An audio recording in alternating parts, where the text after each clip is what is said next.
Welcome to Harmony, Parenting Light. This is the space where I share my journey of learning to be a parent, real stories, valuable experiences, and how I help my child find his voice. If you're on this journey too, don't forget to hit subscribe and share your story in the comments below. Before having a child, I always believed that each child would naturally learn to roll, crawl, walk, and talk at their own time. But later, I realized that this belief was completely wrong. It's the parents who need to guide and support the child through these critical milestones. I still vividly remember the day when the doctor told me that my daughter had a language delay and signs of autism. He recommended that she attend a special education class. I could hardly believe my ears. My child had been developing normally in most aspects. She was very smart, affectionate, and socially interactive. But at 3 years old, she could only speak short sentences and couldn't recount stories from her daycare.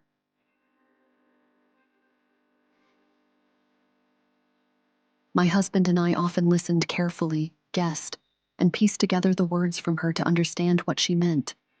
As parents, we could do that, but strangers couldn't understand what she was trying to say.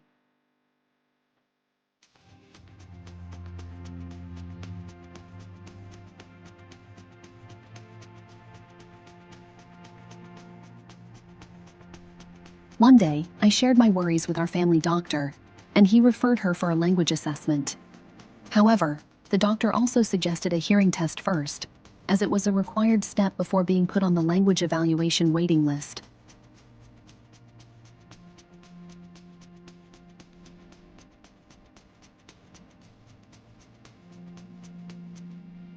At that time, the doctor informed us that it would take about 2 years for the hospital to call us for the assessment, but he advised us to have a private hearing test to shorten the waiting time and to ensure her file was eligible for the language evaluation.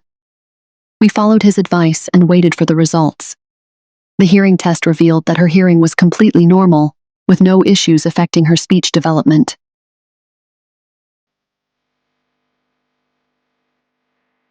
When my daughter was 4 years old, after nearly a year of waiting, she was finally called in for the assessment.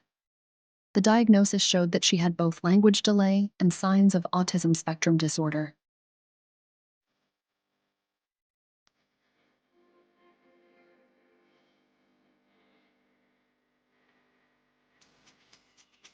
The doctor gently said, "I understand how you feel. Many parents aren't ready to accept this diagnosis, especially those with higher education levels like you, parents who have high expectations for their children." He added that what matters most is ensuring that the child enjoys going to school every day, without pressure. A special education class would be gentler for her. But I disagreed. I had been with my daughter for 4 years, witnessing her learning and development firsthand. As a mother, I had a gut feeling that she could thrive in a regular class, if she received the right support. I asked for 1 year of trial. If it was too much pressure for her, I would reconsider. The doctor disagreed but respected our decision.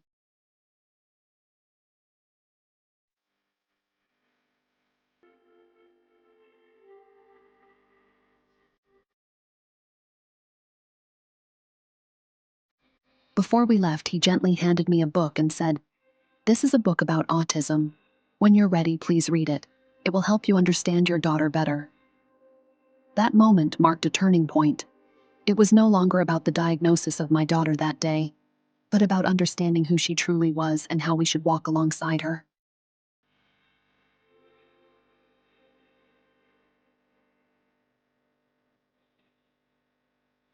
Now, my daughter is thriving in a regular school, is the top student in her class, participates in sports, learns to play the piano, and finishes her homework so quickly that she has plenty of time to play every day. After completing her homework and household responsibilities, I let her explore in her own way.